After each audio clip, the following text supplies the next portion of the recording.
All right, folks, welcome to another episode of the e-commerce playbook podcast. I'm your host, Richard Gaffin, director of digital product strategy here at Common Thread Collective. And I'm joined today bright and early in the AM by Mr. Tony the Chopper Chop, who is my co-host on the D2C Hotline podcast and also our VP of paid social. That's your first role. Your secondary role is that you're the VP of paid media here at Common Thread Collective. And so we got Tony on today because we want to talk about something unusual for us, I think, which is that on this program, we've spoken many a time about why channel expansion is, generally speaking, unless you're in a very specific place, a bad idea.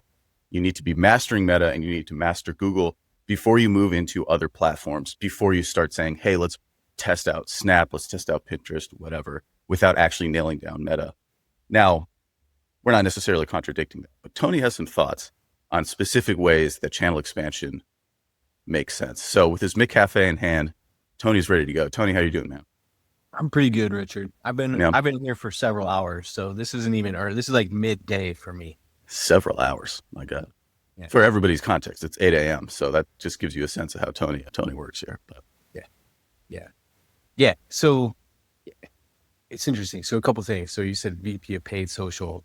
My role is VP of paid media. I am media channel agnostic.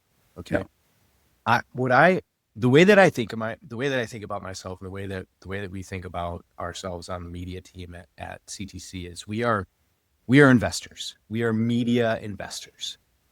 We take capital and we deploy it for a return.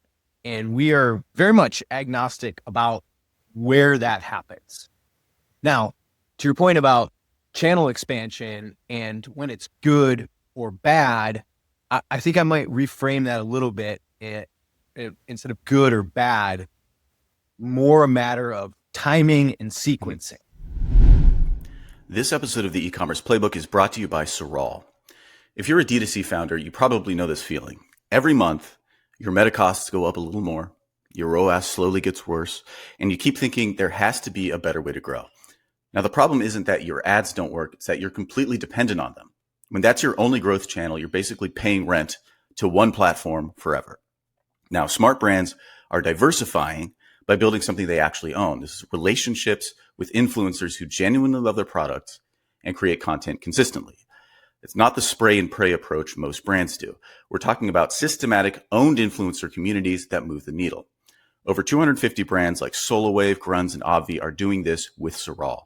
Brands on Sorall are seeing median ROAS of 7.68x because they're building relationships, not just buying posts. Now, if you're ready to own more of your growth instead of renting it all out, check out getsorall.com/demo. So if you're a nascent, an early stage e-commerce brand that's selling something general, let's say apparel, getting your meta investment in not only your meta investment, but your meta operations, which starts with your creative production and the setup of your advertising account and ultimately the investment into meta first is going to get you farther faster than going and trying to take your chips and putting them all across the roulette board, if you will. Okay. So if you picture, we'll use the roulette analogy. There is one bet you could make that is very likely going to have a very good return. It's meta. And so you should put the majority of your chips there early on in the process. Okay. So that's stage number one.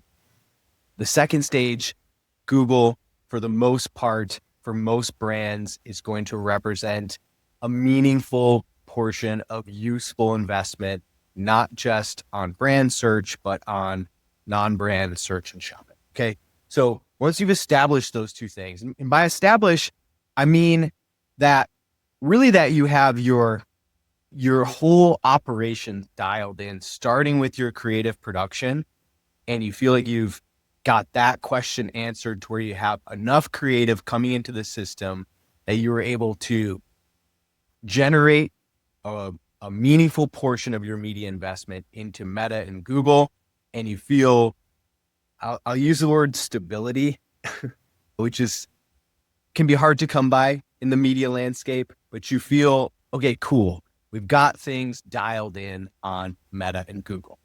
So all of that said, that doesn't mean that making investments in other places, whether it's Snapchat or AppLovin or Pinterest or TikTok, is necessarily bad.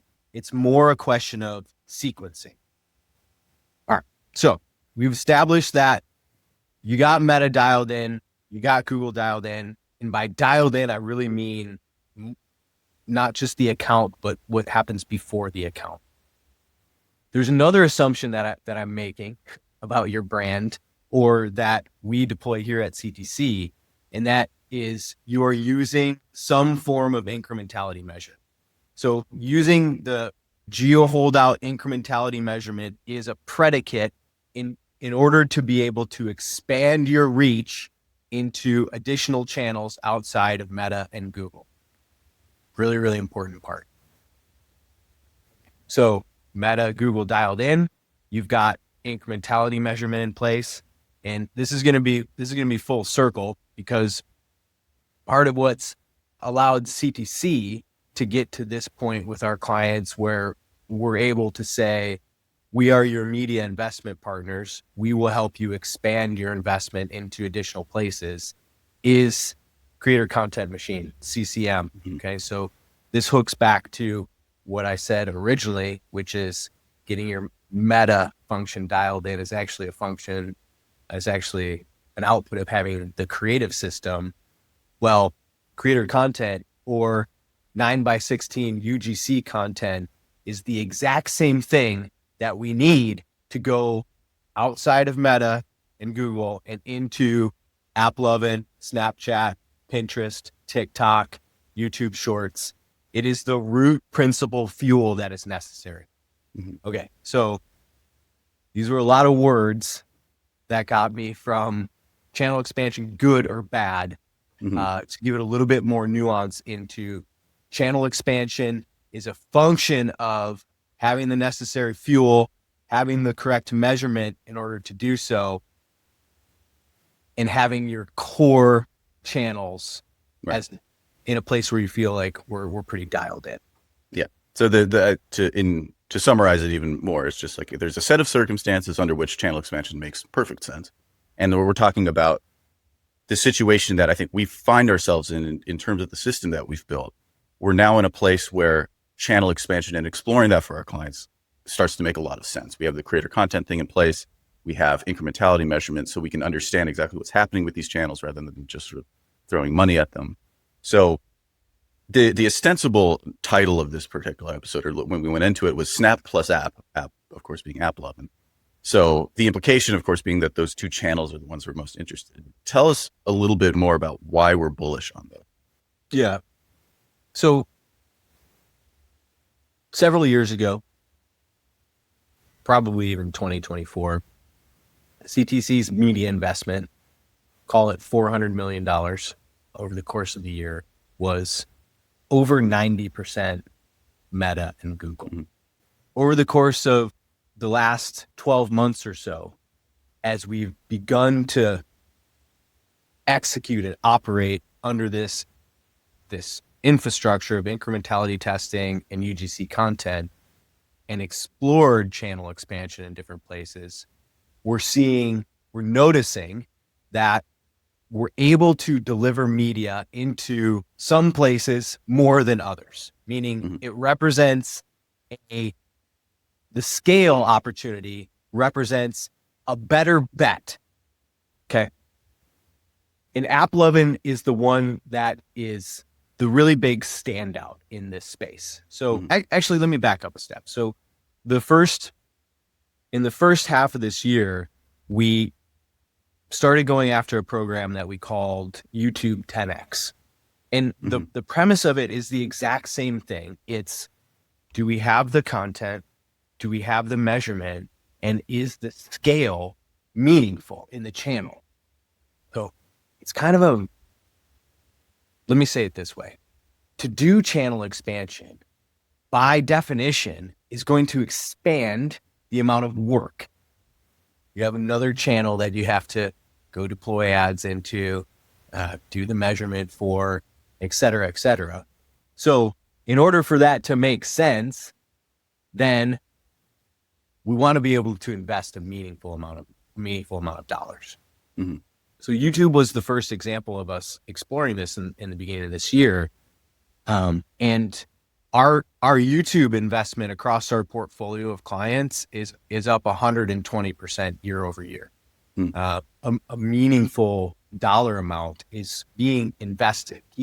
Keep coming back to this idea of what we are. We are investors. Our job is to take the capital, invest it, and create a return with that capital. So we want to put it into places where we can make a big investment. Mm-hmm. So what we've seen in YouTube outside of, as far as like our incrementality testing portfolio, we have the most tests on Meta and Google, but number 3 in that list is YouTube. So we've done something like 30 or 40 incrementality tests on YouTube. So we have the most measurement on it, leading to the most confidence, leading to the most deployment.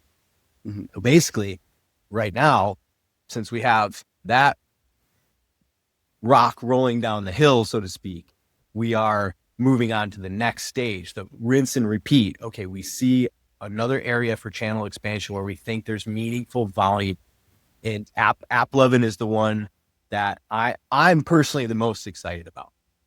So we have one client that has been the tip of the spear for this one. We got it started in the summertime.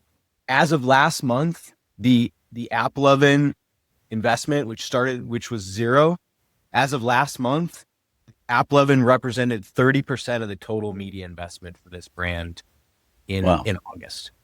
So this is kind of what I'm talking about. Like going from, and this particular brand has been spending $250,000 a month in media, give or take. It grows a little bit every month.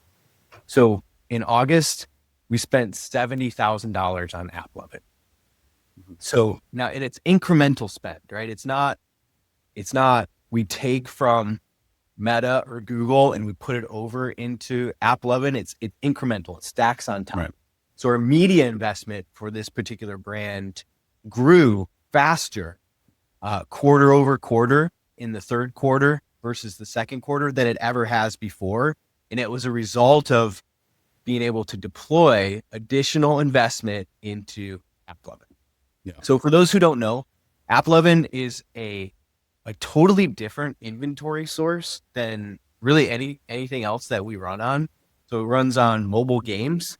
I think there's 2 things that are making it functional. Number one, they took a lot of cues in their pixel development from some of the other media platforms and how they're actually able to run down and track down users who convert. And number 2, it's the style of content. It's UGC content creator content, the same stuff that's working everywhere else we put it. So it's these 2 things, AppLovin pixel, UGC style content, plus the inventory that's available, the massive amount of inventory that's available is leading to the holy grail: scale, incremental investment, content portability from what we already have. Here's the thing about influencer marketing that nobody warns you about. It works great when you're working with 50 influencers a month, but the moment you try to scale to 100 influencers, everything falls apart. Suddenly you're drowning in spreadsheets. Half your influencers ghost you after getting the product.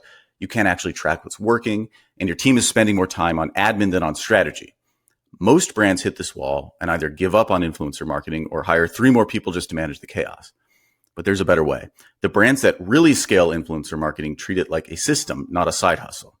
That means proper CRM, automated outreach, performance tracking, and relationship management that doesn't require a PhD in spreadsheets. Soral helps over 250 brands like Obvi, SolarWave, and Grunz run influencer programs that scale. Their teams spend 5 minutes on what used to take 5 hours. So if you're ready to scale your influencer program without scaling your headaches, go to getsoral.com/demo to see how this works. Yeah. So I recall like last year we had this exact same conversation, or I had the same conversation with Taylor, because AppLovin was this, there was a lot of buzz around it. And our approach that time, of course, was we approached it with skepticism, as I think we should have. Now, is the only difference between this year and last year that we now have the tooling to understand how AppLovin works, or rather what AppLovin can do for us. Or is there something about this year and the product itself, the platform itself, that is particularly or extra exciting? Well, I think all things. So we have better tooling. The product has evolved. So last year when they first came out with the product, they had a cost cap bidding, but they've launched ROAS-based bidding as well. So they've evolved the product in a bunch of ways that's useful and meaningful. But also the platform has evolved. So when AppLovin started last year, when they hit the scene, or like just before Q4 of last year, it was the platform was closed. They were only accepting certain types of advertisers that had certain investment levels. Right. So part of what happened last year is there's a bit of a feeding frenzy because of the scarcity of being able to get into the platform. And also the folks at AppLovin were running the media basically. So functioning as like account services, like, so actually running the media for clients. And I think that created some operational, what's the word I'm looking for? Operational burden for them to actually onboard new clients. So the big thing that's changing is on October 1st, AppLovin platform is opening up to self-serve, quasi self-serve. Right now, you have to have a referral code to be able to get onto the platform, which CTC has in our partnership with AppLovin. And then we're going to do, as part of this, like this transition is, instead of the AppLovin folks running the media, CTC's team is going to run the media for our clients. So actually do the campaign builds, do the optimization, do the measurement. So we're going to deploy all of our CTC media investor skills into the AppLovin channel. Yeah. And so it sounds like, I mean, like this year, the sort of promise of AppLovin from last year could maybe completely come to fruition, or can come to fruition in a more robust way than it did last year. Because as I recall, like the conversation from holiday of last year was that this is really like has the potential to be a Meta 2.0 or something like that, right? Like it has this sort of massive reach. It also, like, one thing they were talking about too is like has the potential to tap an audience that is like pretty unique, like genuine, like you mentioned that the 30K in spend or whatever being genuinely incremental. Like these are reaching new people, grabbing new dollars that wouldn't otherwise be found on Meta. Like there's a real potential for that on AppLovin as well, because it's like old ladies playing Bejeweled or whatever. Like that's part of it, like the mobile gaming community. So I guess what I'm saying is like, so to what extent do you feel like those things are still true? Yeah. What do you, how bullish are you bullish to that extent, I guess, for this year? Yeah. The short answer is yes. So like, there's no guarantees in my world, the world of a media investor, just like there's no guarantees in the world of, any other investors. But there's attributes that make things a good bet.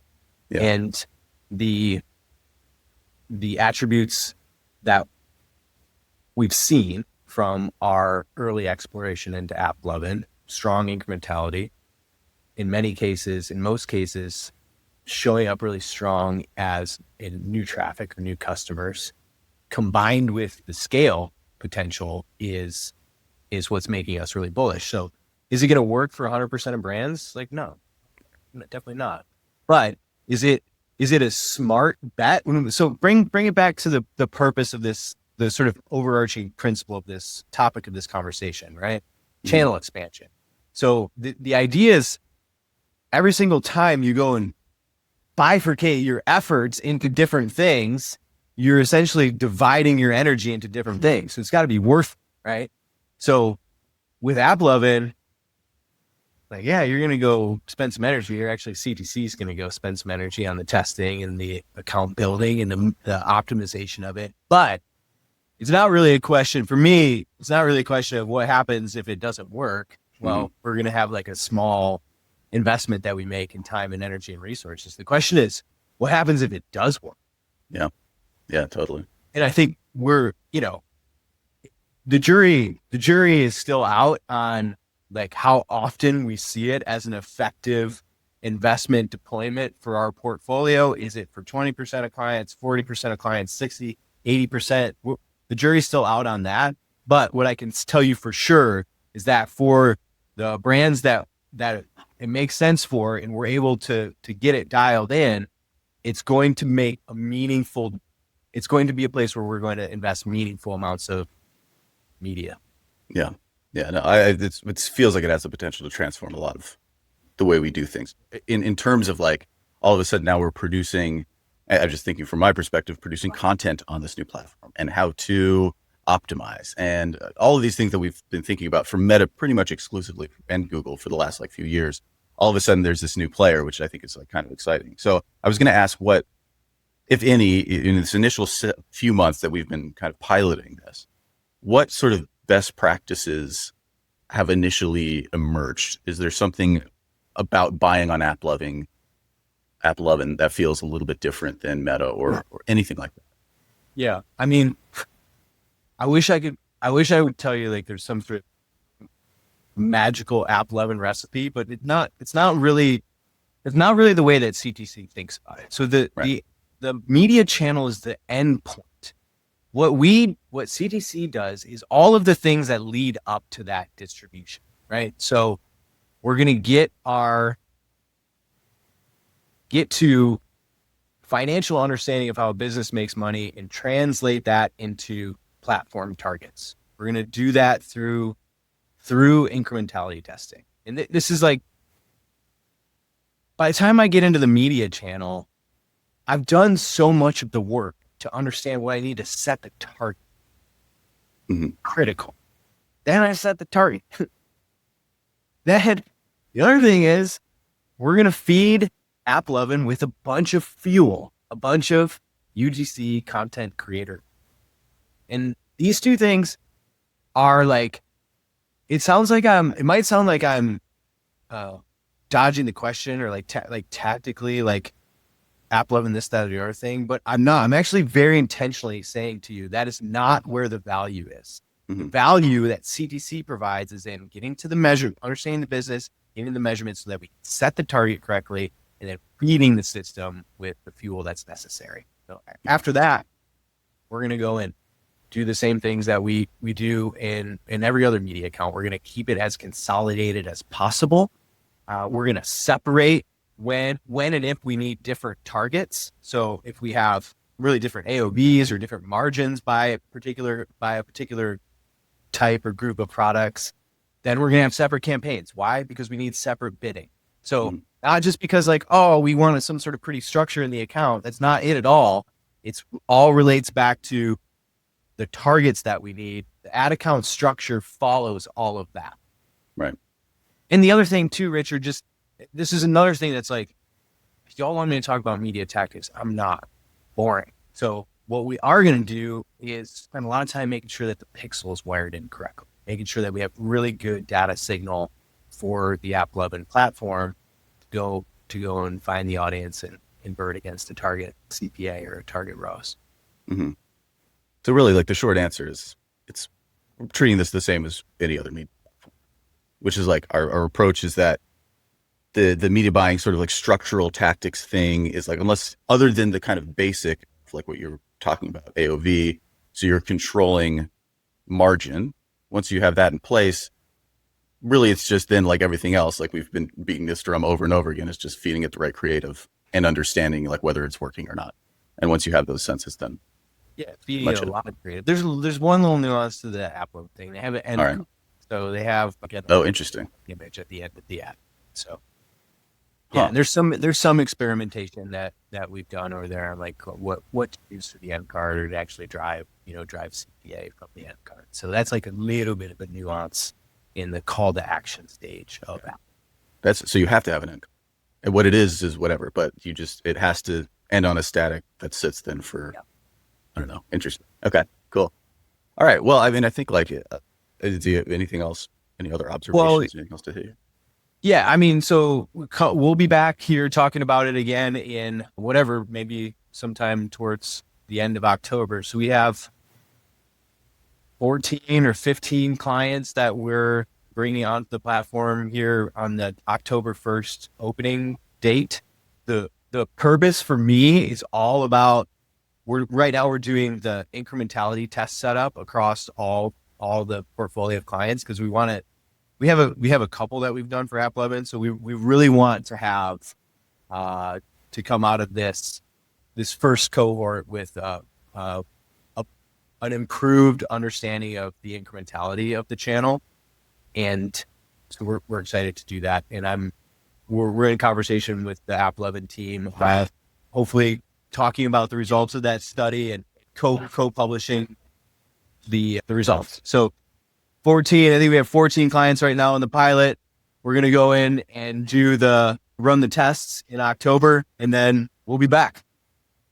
All right. Well, I think that's going to do it for this conversation then. I think overall, the takeaway here is that like any investment, the prerequisite to a good investment is doing your due diligence. We at CTC have the tools to do your due diligence for you. So if you're interested in a conversation, getting in on this, then you know where to find us, commonthreadco.com. Hit that hire us button. Let us know you'd like to talk, maybe even specifically about AppLovin. We'd love to have a conversation with you. But all right, I think that's going to do it for us for this week. Until next time, I'm Richard. This is Tony. Good chatting with you, and we'll see you all next time.